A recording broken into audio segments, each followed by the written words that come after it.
Every morning before the first executive arrived, Harold would be there mopping floors, fixing lights, quietly humming an old tune from his army days. He wore the same faded blue uniform, his ID tag scratched and unreadable. To most people, he was invisible. To others, he was a joke.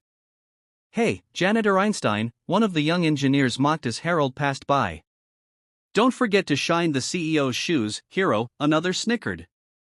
Harold only smiled. "Keep working hard, son. You'll shine your own someday."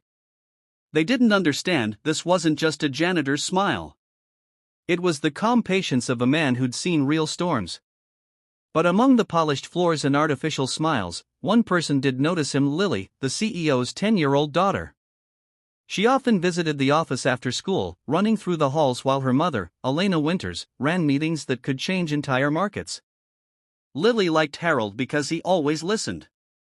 "Mr. Harold, why do you mop floors when you're so smart?" she once asked, watching him fix a broken security panel faster than the technicians could. He chuckled. "Sometimes, Lily, life puts us where we're needed most, not where we're seen the most." That day, Elena herself passed by, tall, confident, her heels clicking like thunder.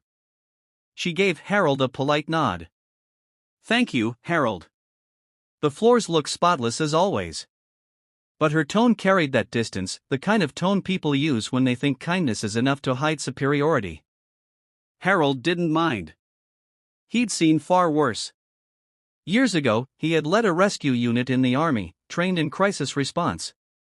A tragic explosion had cost him his team and his will to lead. Since then, he chose silence over command. Until destiny decided otherwise.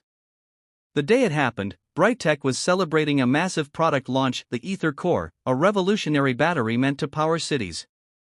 Elena was giving her speech on stage, smiling for cameras, proud and glowing under the bright lights.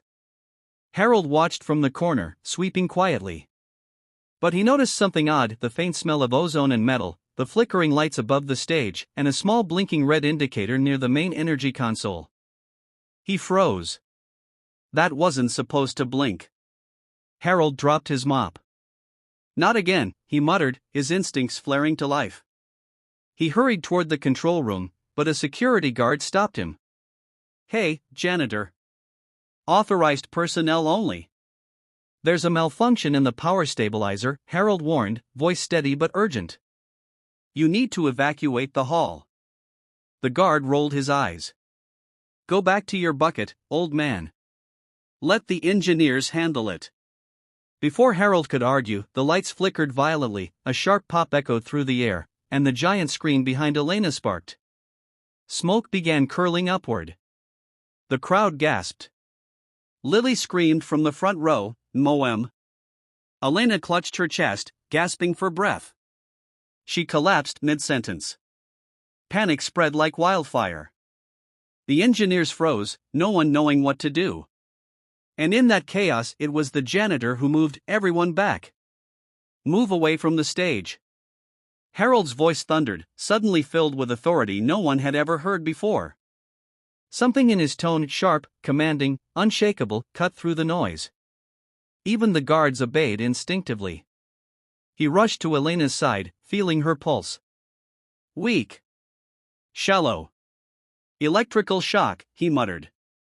"Her heart's in arrhythmia." Lily was crying uncontrollably, clutching her mother's hand. "Please, help her, Mr. Harold. Please."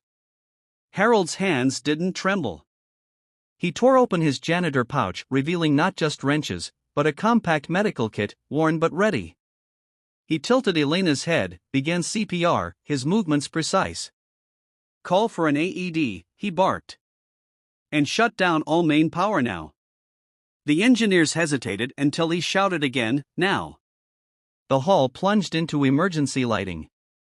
He gave chest compressions, counting firmly. "Come on, Elena, come on." The memory of his fallen team flashed in his mind. He'd failed them once. He wouldn't fail again. Finally, he grabbed 2 small defibrillator pads from the kit, the kind he always carried just in case.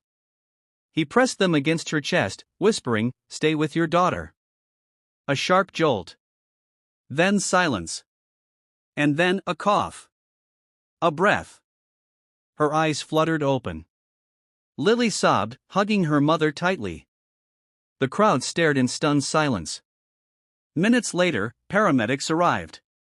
As they carried Elena away, she reached out, her voice trembling, You saved my life. Who are you? Harold simply smiled. Just your janitor, ma'am. But by the next morning, everyone at Bright Tech knew the truth. Elena called an emergency meeting. Cameras rolled again, but this time, her voice wasn't rehearsed. It trembled with gratitude. Yesterday, a man we all overlooked became the reason I'm standing here. He's not just our janitor, he's a trained emergency responder, a veteran, and the bravest soul in this building. From today onward, Bright Tech will never judge a person by their title but by their heart. The crowd stood, applauding. Some cried. Even the same engineers who mocked him bowed their heads in shame. Lily ran to Harold, holding his hand. Told you, Mom, he's not just a janitor. Harold smiled softly. Sometimes, little one, heroes don't wear suits. They carry mops.